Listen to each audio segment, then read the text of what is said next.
Let's be real. Most people are starving for a real connection, hot, steamy sex, and honest communication. In my private coaching, we strip it all down. We explore Tantra, kink, power dynamics, and the parts of you've been taught to hide. I help you name your deepest desires, clear that shame, and stop settling so you can become sexually sovereign. That means your sexuality doesn't run you, you own it. You move with intention, not impulse. Whether you're in a couple or flying solo, I am your sex coach, your truth mirror, and your no BS cheerleader for living a bold, ethical, and turned on life. Apply now for a complimentary 30-minute consultation at roseheartsong.com if you're ready to stop performing and start thriving in your erotic truth. Talk to you soon. Welcome to Follow Your Heartsong, where we reclaim pleasure, break taboos, and awaken to our deepest desires. I'm Rose Heartsong, bringing you raw, unapologetic conversations on sex, spirit, and self-liberation. Let's dive in. Welcome to Follow Your Heartsong with your host, Rose Heartsong, here on the radio live every single Sunday at 9 p.m. to 10 p.m. Pacific Standard Time. And we talk about sex, spirituality, and holistic health on this show. And I am so excited to be chatting tonight. I have a guest that I wasn't expecting to be on the show tonight, but we just met the other day and we had an amazing conversation. And so I asked him to be on the show, and he had asked me questions about Tantra, and we actually never really were able to dive into it. And I was like, let's dive on into it live on the radio. So this is KXFM Laguna Community Radio. And if you're listening right now, know that this is a community radio that is run by the community. That means that all your donations fund it and help keep the doors open. So I have George King here. He is a longevity coach, anti-aging coach, and I would see you as like kind of somebody who is devoted to exploring what's true. That's what I've learned about you so far, and so do I. So I'm excited to have this chit chat. So welcome to the show, and if you'd like to introduce yourself, I'd love to hear a little bit more about who you are. I'm delighted to be here. It's quite of an experience, I would say. I come from Greece, and I love that it was very natural. As soon as we saw each other, it was something like we explored and we delved deep into the truth and the truth of the masculine energy and the feminine energy, on how powerful those two forces when you bring them together, and to see the aspect of what true masculinity actually is. So I will start by saying some things about me. I would say I started my spiritual journey quite early on in my life. I moved from Athens, Greece to Bulgaria to study psychology and science. And I wanted to explore the truth behind the patterns of why we do things. And I wanted to find what is the main reason we're moved to a certain direction in life. And then I started to question my reality and question the topics, regular topics, like if I'm on the right path, what I eat, for the very true nature of what we do. So I started to explore that aspect of my life. And then I realized all of these that I knew, like they were like false, like they were created based on a false notion of reality. So I explored a little bit of the anti-aging aspect. I wanted to explore how can I build muscle? How can I build my body? But in a way that is in alignment with optimal health, which for me was the primary goal of what I did. So I started implementing fasting, following a plant-based nutrition, and I realized how powerful those two forces are when it comes to transcending yourself to a higher state of awareness, because ultimately the self-awareness is what we have. And I realized my body started to change, and that change became automatically, and people would approach me and ask me, how did I do that? And therefore it came natural to me of what I do now in terms of coaching people on longevity and anti-aging. And I'm very grateful to be a positive force in this world and help people achieve their health that they always dreamed of. And it's a great honor for me to be a guide to them. Then after some time, I would say, I started getting approached and coaching people. I realized that body is one facet of life, and that's not it there.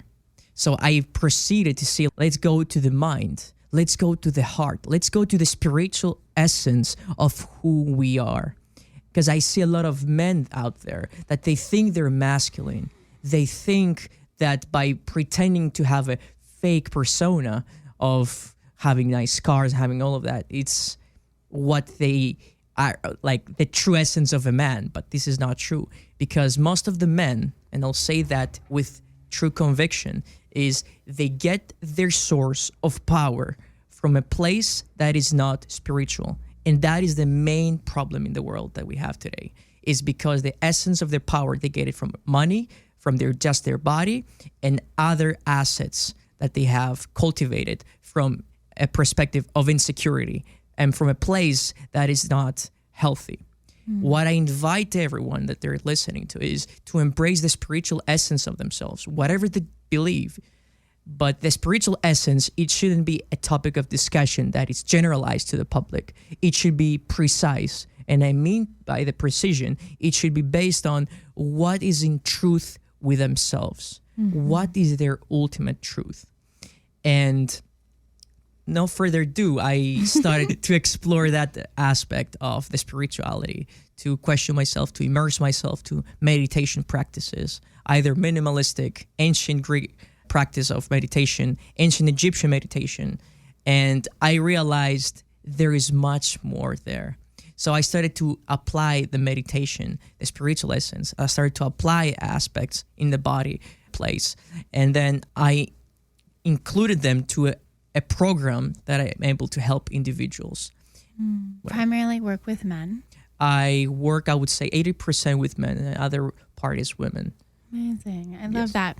It was so interesting as you were talking. I was thinking about meditation, because as being the feminine, so I have a feeling this whole dialogue is going to be like the masculine and the feminine and the masculine. So I've tried meditation deeply. I've done Vipassana, 10-day silent meditation 3 times. So I've given it a full-on dose of my devotion, and it's too masculine for me. Meditation is so masculine. And I was thinking about it when you were saying that you went to meditation. I feel like meditation is such a powerful tool for men to practice getting in their bodies and being present and not getting in their minds.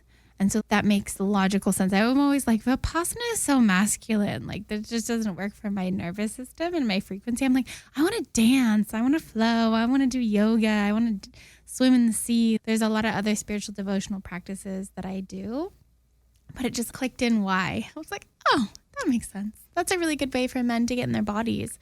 And I think what you were talking about is men going after money and like fancy cars and like looking pretty on the outside and having this persona of wealth and abundance. But a lot of them have a tendency to be really stuck in their heads. And in being stuck in their heads, they have a tendency to not be present. And I think the main problem, in my opinion, is men having a really hard time being present. And that's what we're deeply yearning for. The feminine is deeply yearning for presence.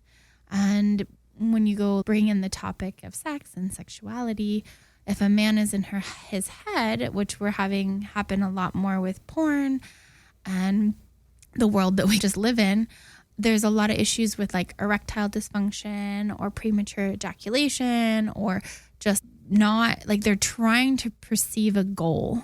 Like they're trying to get a goal, because men are really, the masculine, let's say, is really good at like having a goal and achieving that outcome. And the feminine is really about like feeling and surrendering and being present in the body and in the emotion of what she is. And yeah, it's a deep presence that I think we're deeply yearning for. That's quite correct. And I can identify with several aspects of the meditation that is required for us to cultivate self-awareness. Because the goal of meditation, because it always has a goal, is to cultivate self-awareness, to bring awareness to the present moment that you're here right now and you are having an experience, which is very, very powerful once you understand that you're present right now. Nothing else is moving except at this moment. Nothing else exists except the moment here and now. And meditation can help to amplify that effect, because no one should think like meditation is feminine or masculine. It's the natural state of our potential awareness, because our human self-awareness is what is that we need to focus on. If we all focused on the cause of the self-awareness, just that is, which is a neutral entity. It's not either positive, it's not negative, it's neutral. It has both of them included inside, and it's like neutral. Nothing else moves. It's there, present. Presence doesn't have an effect that is super happy or an effect that is super sad. The emotions are a different part that we will delve deep a little bit after that. But I have to address the situation that the more we cultivate self-awareness, that this is either with fitness training, when it comes with prudent training, because a lot of people, they think that as soon as they train, they have to take their shakes or eat, that they are cultivating awareness. They're not. Awareness is, how does my body feel presently? Am I connected with my body right now? How does my muscle, my bicep feel? How is this experience? Because you will see the inner resistance that comes up, because inner resistance is what is causing us to be in a blocked state, to be able to avoid women, to avoid others, to be in a state of avoidance, let's say. So what I can see in that situation is that most men, they always try to avoid being present. I know. It's so frustrating. And that's like deeply what we're learning and yearning for right now as the feminine, as presence, and like that sharp, piercing presence. And I think meditation is a beautiful practice of present, being presently aware. And I do want to talk to, like, we all have masculine and feminine dynamics within us. Every single human does. And something that it's been a practice of mine for, I think I went to Date with Destiny in 2012. So it's been a minute, with Tony Robbins, and I learned this concept of the femininity and masculinity. It's really when that piece got dropped into my awareness. And so I've been practicing like when to turn on the feminine energy and when to turn on the masculine. Because as a woman who has a business, there's moments in which I need to be in my masculine game. Like, I got to get focused and get stuff done and be on it. But that's exhausting for my body and my hormone cycle to have all the time. And so I've learned to have it in chunks or moments where, okay, these hours are going to be practicing masculinity, and then the rest of the time it's going to be me practicing femininity. And I think that's one of the issues personally with a lot of women in the world right now, is that they're so in their masculine all the time, and they're in that they don't have a deep relationship with their cycles and their moon and their blood and their essence, their true essence. And that's, so I feel like masculine, a lot of men are like in their heads and women are in their like control. I have to have control energy. And it's just it's not helping or effective or working a lot right now. So that being said, I do love that you teach longevity, because one of the first things I do when I work with men who I have a bunch of one-on-one coaching clients right now that a lot of them were married for 30 years and they went through a divorce and they're now wanting to date, and the concept of having sex with somebody different is very challenging for them. So the first thing I tell them to do is go to the gym, get some testosterone moving in your body, get in shape, feel good in your body. So I think we teach similar concepts, just in our own unique ways. Beautiful. So what do you think, what is the journey for a man who, let's say he's home, watches a lot of porn, plays a lot of video games, is out of shape, isn't taking care of himself, but he has a deep yearning to grow and expand, and he knows that it's not working, but he doesn't really know where to get started? What would be your first 3 steps for him? That's a very good question. And I think we have to start by how serious this individual is by changing his life. because no one is coming to save him. No guru, no savior, no one else in this universe is coming to save that individual from his own change. So we have to start by how much of a willingness does he possess as a person, that he's ready to do the work, he's ready to put the self-discipline into the perspective. Because without self-discipline, I think he's not going to do any of that. So what do you think for a man creates self-discipline? Self-discipline is what it creates. Like what creates that? Like how does somebody be like, I want self-discipline? They're interested in it. What would be like a way to create that? By the simple things, by doing the very simple tasks, like what is good for them right now to do. Let's say they know that meditation is good, right? Apply that daily. Mm-hmm. Do every single day, 2 minutes. That's it. Training, everyone knows that fitness training is good for them. Do it daily, 20 minutes. Doesn't necessarily need to be 45 minutes. We have to put frame at the time. It's like we need to build the habits, that the habits will start to become a part of our identity. Mm-hmm. Because the biggest part is the shift of the identity that we're building. Because the only thing that we need to focus in order to change our lives is active identification with who we want to be. Nothing else. If we focus on the future self the whole time by saying, what will my future self do at this present moment, right now? What would my future self say to me? Mm-hmm. It would say, go to the gym. It would start by that. It would say, go to the gym, meditate, do the simple tasks, love yourself. And the other aspect that I wanted to communicate with the audience and with you is that all the porn and all of this essence that people are immersing themselves with, it's so damaging, not in their soul, but so damaging because it accumulates guilt, it accumulates shame.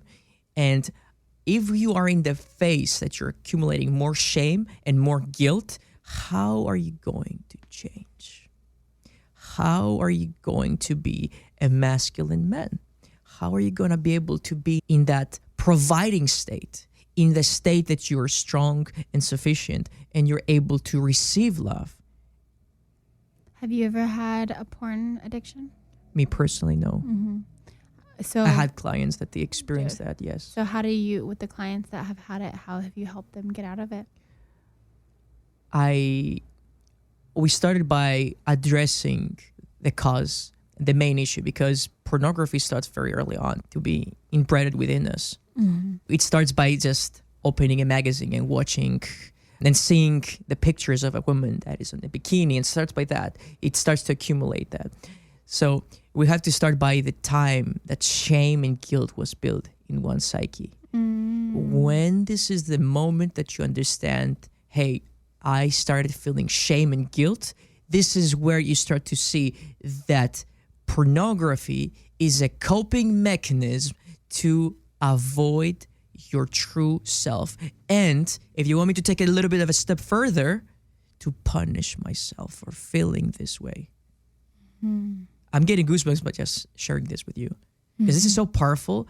It's like you're punishing your inner self. You're punishing that young boy or that young little girl of saying, I feel this way. I experience this. And you say, hey, let me punish you. Let me do something bad to you. You know what? I'm going to make you feel shame and guilt. How would the person feel? How would the little kid feel? And then you put this pornography, these videos, and all that, and OnlyFans. What do you think? This is accumulation of guilt and shame. Yeah, it's interesting because as you're talking about this, like there's the two sides of the same coin. There's men who are paying for OnlyFans, but then there's girls who are selling themselves on OnlyFans. That being said, I like to be like the devil's advocate on all. I like to see all angles, right?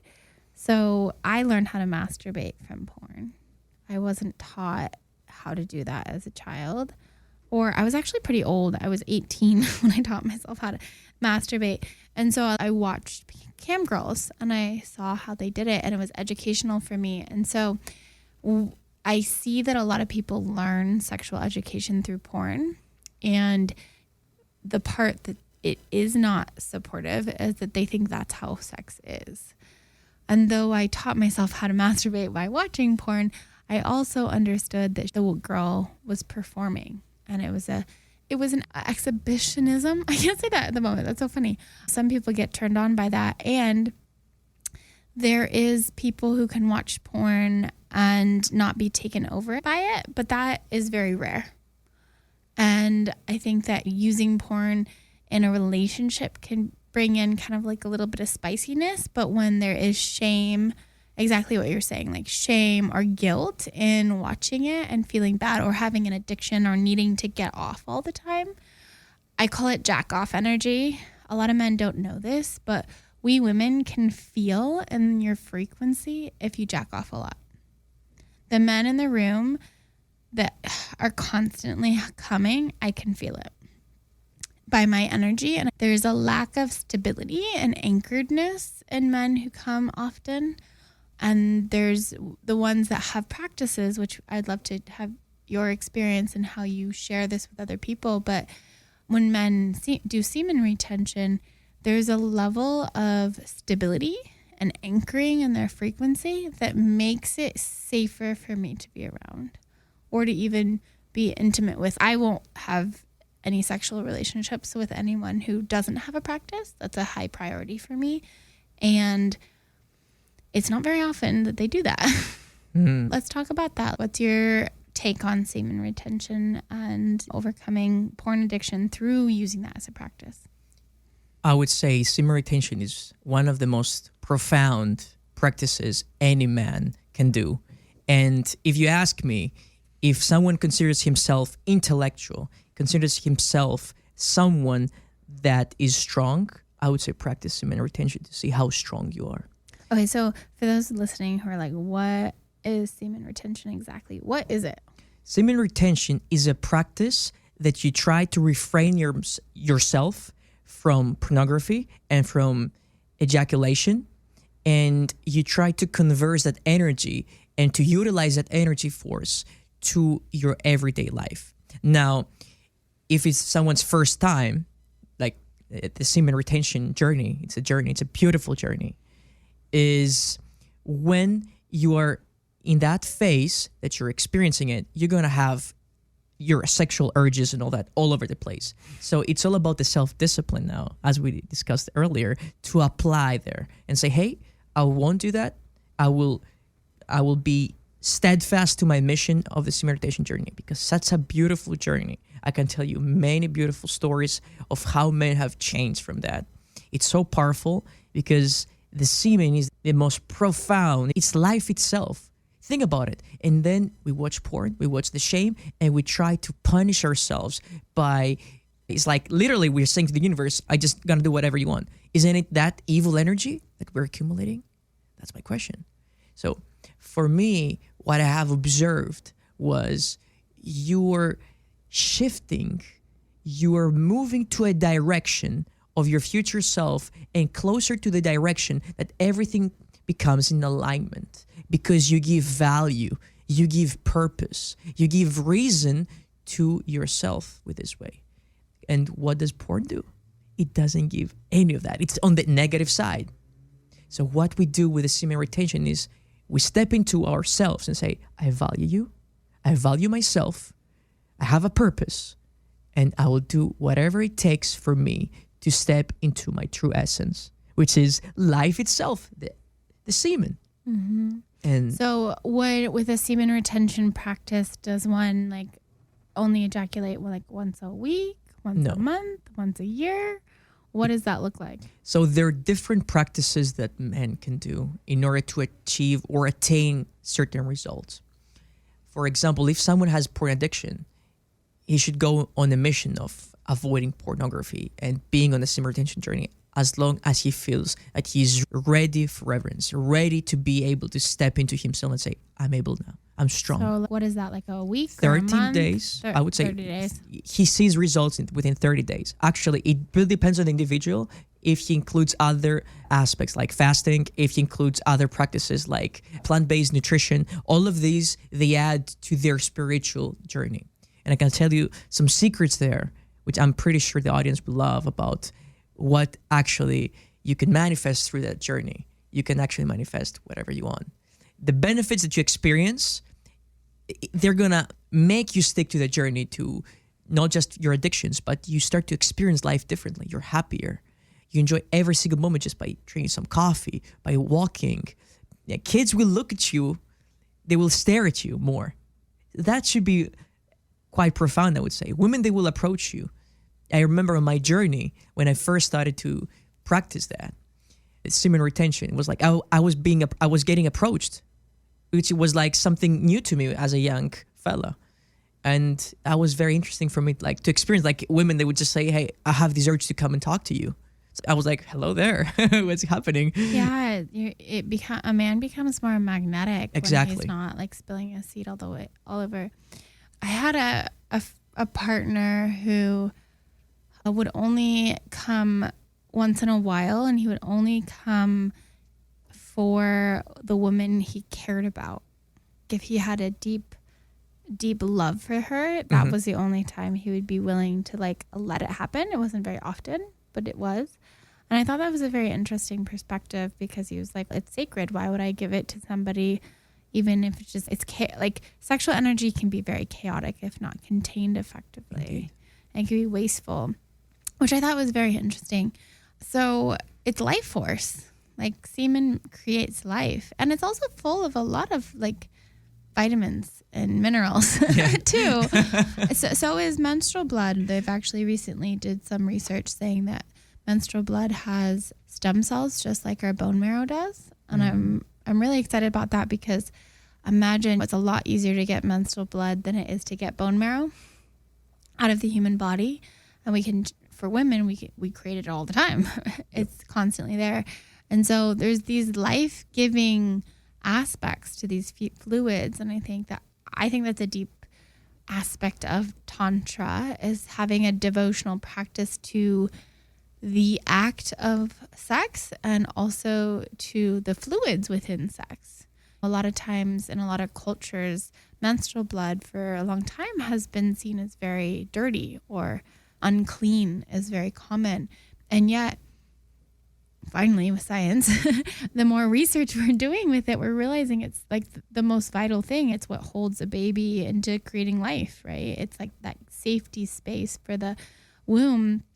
And it sheds every month. Obviously, it is a small death, because they didn't get fertilized. And so it is a small death every single month that we go through, but it's also a sacred death. And I think a lot of times it's scary for men, because you guys don't bleed every month. It's not a practice that you have had a large percentage of your life as having. If you were bled for 7 days, you'd be dead or 5 days or however many. So I think that's interesting. I think it's important. I teach myself and all the women in my life, and also all the men in my life, like where I am in my cycle and what's most alive for me. And I schedule my business around it as well. But I also think that it's helpful for men to understand their hormonal cycle, because you guys have one. It's 24 hours. And do you ever work with your hormone cycle as a longevity coach?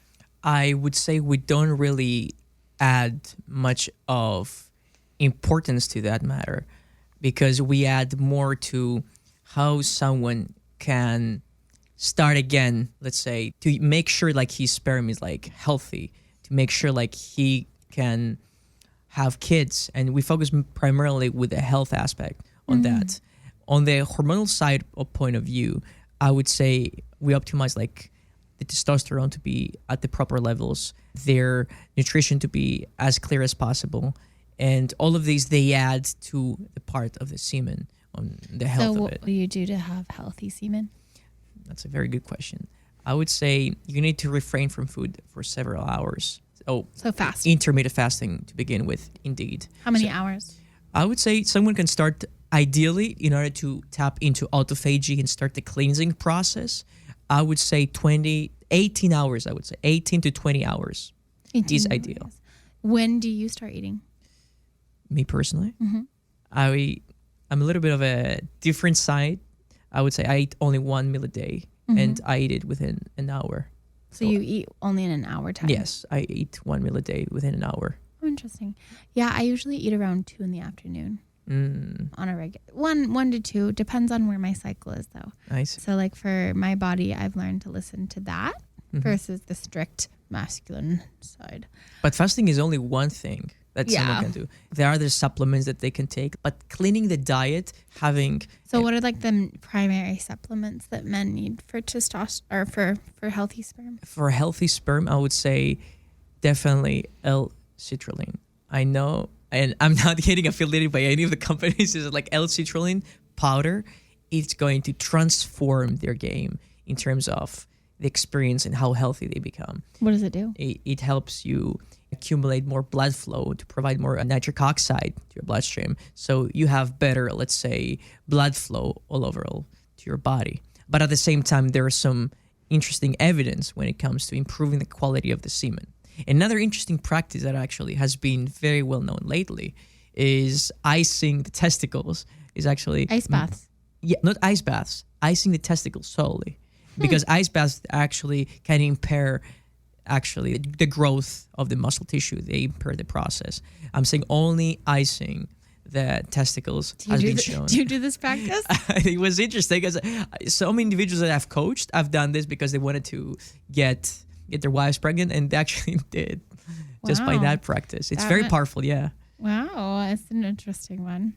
Yeah. I kind of like, that makes me think of, for women, we call it Yoni steaming. So we put herbs in like hot water and then sit over it and let the herbs and the steam from the herbs. It's like a facial for our vulva, our vagina.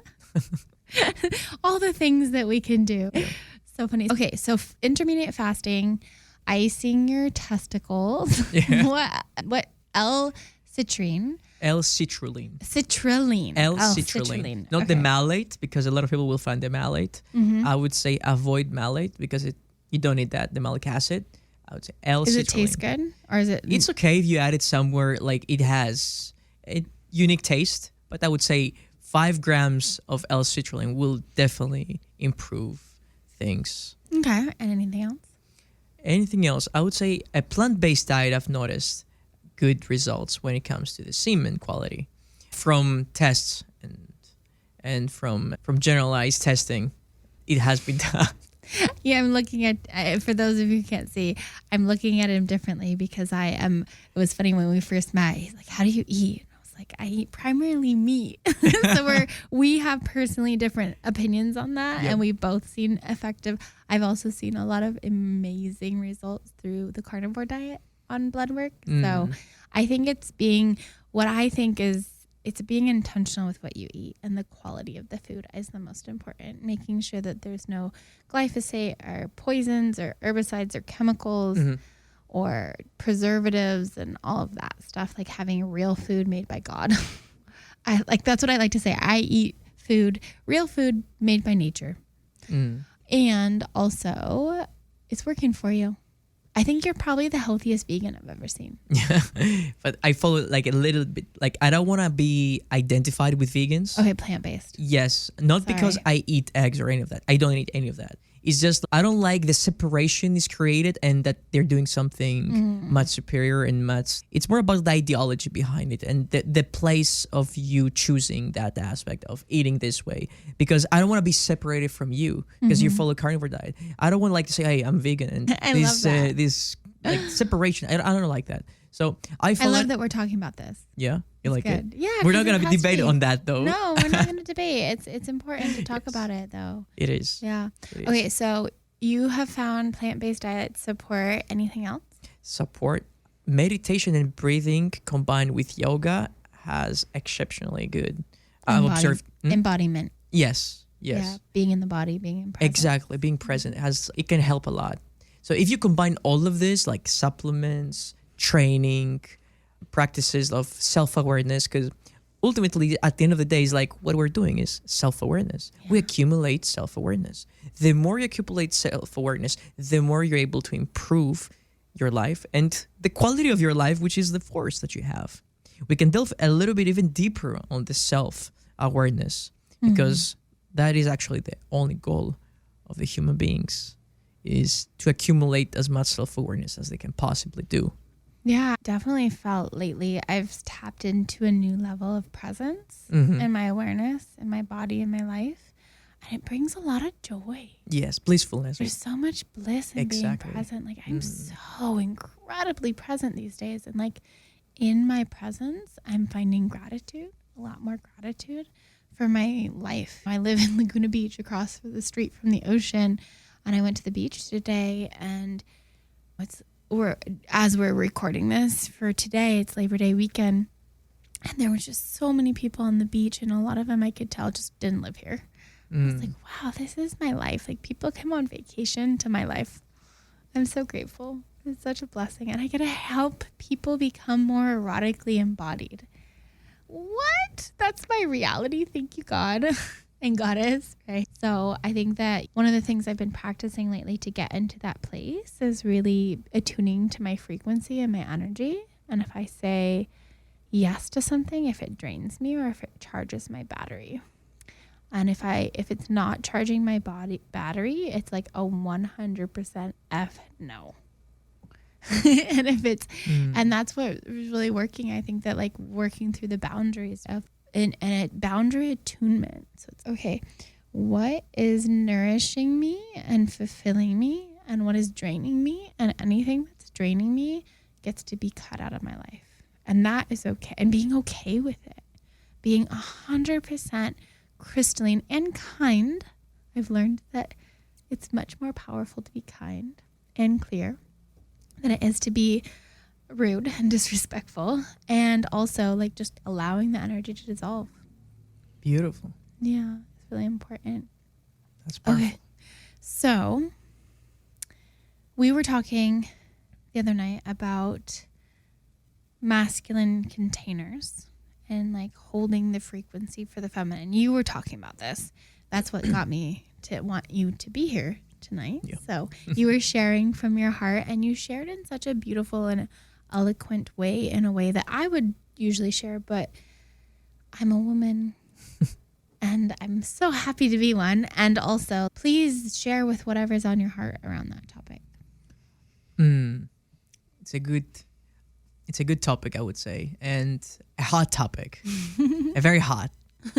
What I was sharing with you was that the true masculine man has to be in a place of presence. It's sufficient. If you're just present, without showing, without pretending, without just saying to yourself, I'll be present for her now. Not for me at this moment, but for her. For her to express herself. For her to be free. For her to show her emotions to me. Just by tapping into that, I do believe men would be more powerful when it comes to being the provider, when it comes to being the person that they truly want to be. So I would say that the true masculine, it's loving, it's caring, and it's such a profound feeling to be able to be in that phase of providing. Not only, that's the biggest issue here, is not only physical, like not to provide your body, not to provide only your money, the cars, and make the woman like freedom in that aspect, but to provide emotionally, to provide with your presence. The true provider is also a spiritual provider that is missing from the world. Not just to be able to lay there and listen just like a wall or something, but to be there with your sheer presence. It requires a lot of fortitude. It requires a lot of guts. It requires a lot of courage.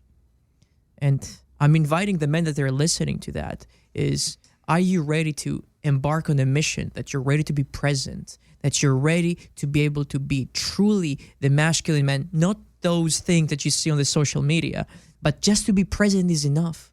Just like tap into your self-awareness and say, I'll be present for her to express herself because you're a man.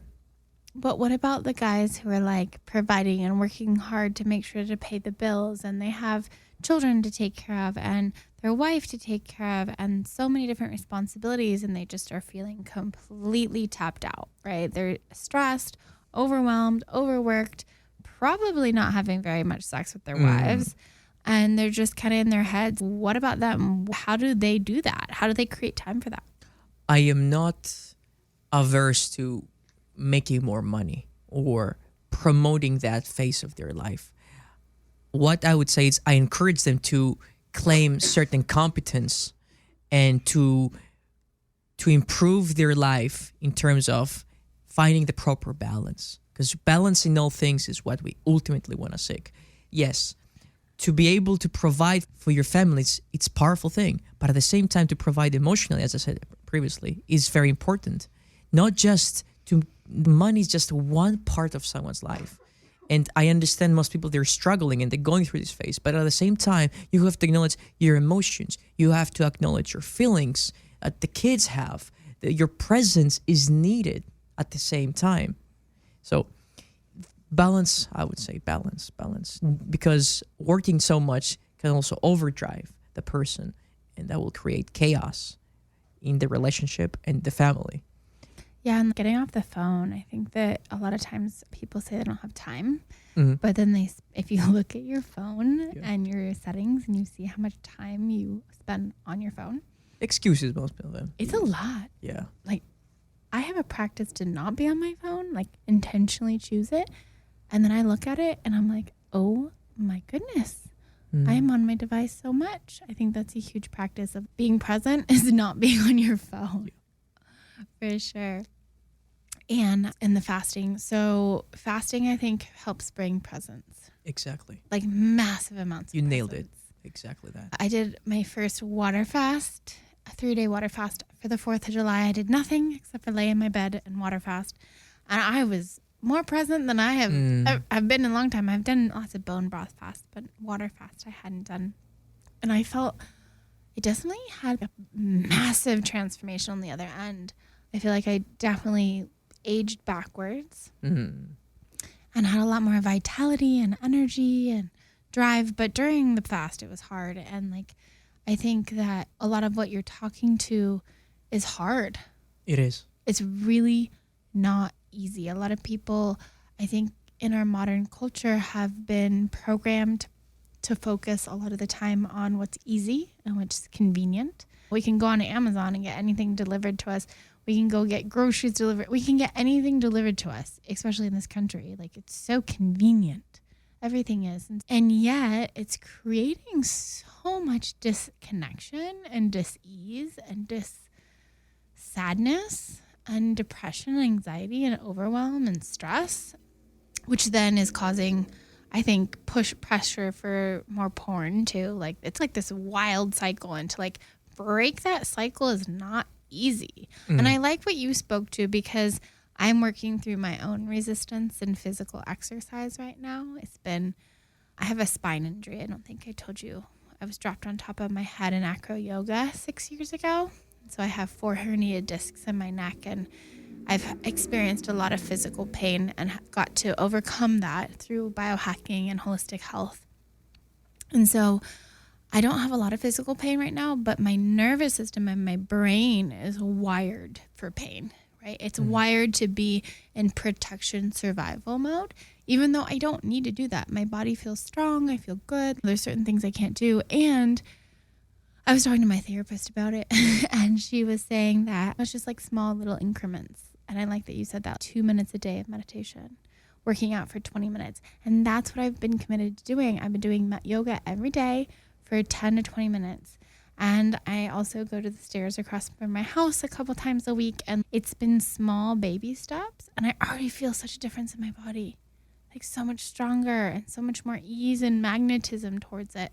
And I took the pressure of like big old workouts and all these big things off my shoulder and went into simplicity, and it really helped. So I love that you brought that in. So if somebody wants to start a fasting practice, what's a good start?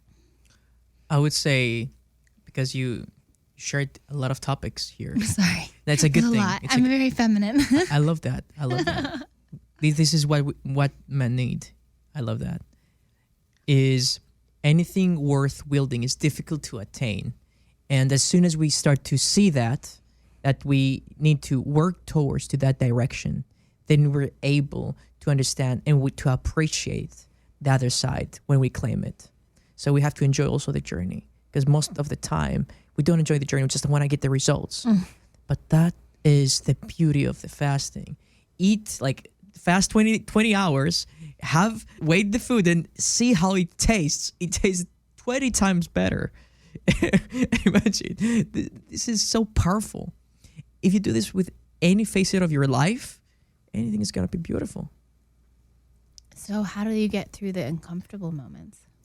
How do you? No. Yeah. How would you suggest a person to get through the frustrational and hard moments of fasting? That's actually an excellent question. And the reason is because the fasting becomes the healer. Because the fasting is showing you what to heal, where to go, what emotion is being hindered there. That's why in the beginning of most people that they haven't experienced fasting is they will experience a lot of anger. A lot of anger. I was like, what is this? This is hidden behind the carpet. Like, what the hell? What is going on? So fasting can be like emotionally healing, not only physically healing. And like, of course, there will be times that it will be challenging. Then you have to face it. You have to have the courage to face those emotions, those feelings. But when it becomes physically challenging, I would always say herbal infusions like teas, black coffee, nothing that will spike your blood sugar levels is important to satiate you somehow. Or cacao powder is a big hack. Cacao butter. It's a big hack, like to improve your fasting. You can do that while you're fasting. You can, yes. The so you caloric, can put it in your coffee. You can. That's another hack. Actually, I don't really share it with people, but I can because I feel very in the mode of the creativity right now. I'm loving this. I'm writing a book about superfood coffee, superfood lattes, and I have put cacao butter in my coffee in the past, and I forgot about it, and now you just reminded me. Alrighty, I came from the future. So good. From the quantum future. Okay, so cacao. Okay, so with intermediate fasting, I can do MCT oil in my coffee, right? Technically, you can. I don't endorse that because it has calories and it might affect some individuals in their blood sugar levels. I would say to avoid MCT oil and only have it on your eating window. My recommendation will be... Your 18 window? What's that? 18 or 20 hours. Depends on someone's goals and phase of their life. I was just counting. I eat between 1 o'clock and 8 o'clock at night usually. So it's like a 6-hour window. Okay, yeah. I think. You break your fast, but breaking your fast is the most important thing. That's what most people don't know about, is they eat a lot of food as their first meal. But your first meal should always come into a liquid format. It should always be something liquid and to provide you with all the nutrients that your body needs. That's very important. And yes, it's something that we have to consider when it comes to the fasting. And not only that, but also like the cacao powder, it's a great aid in the terms of the physical presence to satiate. Or the butter? Of cacao powder, the powder. Not butter. I thought Cocoa you said powder. butter. No, cacao powder. I was like, what? No, cocoa. Actually, the scientific name that we have is cocoa powder, not cacao, because the cacao hasn't been processed to a regard that we need to. The raw cacao is not actually what we want. We want cocoa powder, non-alkalized. If you want me to be precise. Exactly. Amazing. I have to be precise. Of course. You're a longevity and anti-aging coach. You got to be precise. Precision is what you need. I love that. Unfortunately, we are almost completed. It's amazing how fast it goes. Could be here forever. I know. So I do want to talk a little bit about Tantra because we were supposed to talk about that. We have about 5 minutes. Yes. So when we first met, I think our mutual friend introduced us all as coaches, and you asked me what kind of coach I was, and I said Tantra and Conscious Kink. And you were very intrigued, and you were asking, what is Tantra? And I think the simplest thing, I have a lot of people reach out to me on a regular basis to work with me, thinking I'm going to do some sort of erotic massage with some happy ending. And I don't do that. That is what the majority of people see Tantra as. And that's, I think, a lot of because the Kama Sutra, right? The Kama Sutra really branded Tantra. There's a lot of history of Tantra that I don't really know, but the embodiment of Tantra is basically what we've been talking about, is presence. Indeed. It's being present in if we're talking about erotic tantra, or the eros of tantra, it's being present when erotic energy is present. Indeed, and treating it as something sacred, not bastardizing in an aspect like, hey, let's do it quick and that's it. No, we need to focus the full energy of something being sacred and has a ritualistic origin on what we do. Because if we treat intimacy as something sacred, as a ritual, it changes everything. Start by the simple steps, I would say, and I will invite anyone, by looking at each other. By going deep to that gaze, you're able to accumulate that connection, that ritual. And then you start slowly and focusing on your breath and try to cultivate that breath and then connect better with that person, that's your partner. It's what we need to focus on. Instead, that most people, they're just using that sexual energy all over the place. It's something sacred, and it has to have a ritualistic face. Intention and Yes. clarity. And a lot of it is, when I work with my clients, it's a lot about like putting down clear boundaries and desires and intentions and what is consensual, what is not consensual. But it's also about dropping into the energy of the moment and feeling. Indeed. And a lot of people don't know how to do that because they get so caught up by the sexual erotic energy that they get lost in it. And talking about the breath, one of the things that I think is the most powerful form of tantric anything in life really is rotational breath. A lot of times when people are having sex, the breath is really shallow and it's up in the chest, very short, intense, fast breathing, and they breathe at the same time. So they're breathing in at the same time and exhaling. Inhale, exhale at the same time. And that actually creates kind of friction. And it makes it more challenging for orgasms or bliss or full presence in the body. It's like a magnet where if they're opposite, right, they'll push away from each other, if you think about it.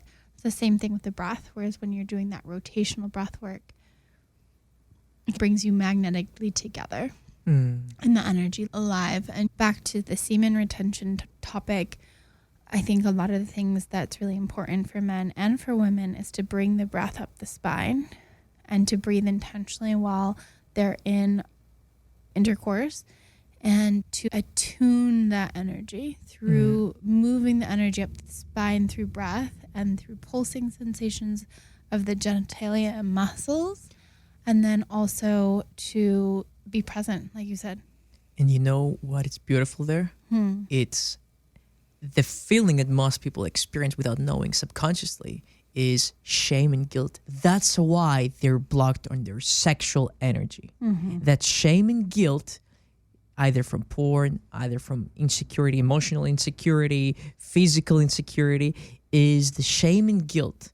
If you tap into this too, and you free up that energy by the breathing, by just surrendering to the moment, by being present to your partner or to your partners, I don't know.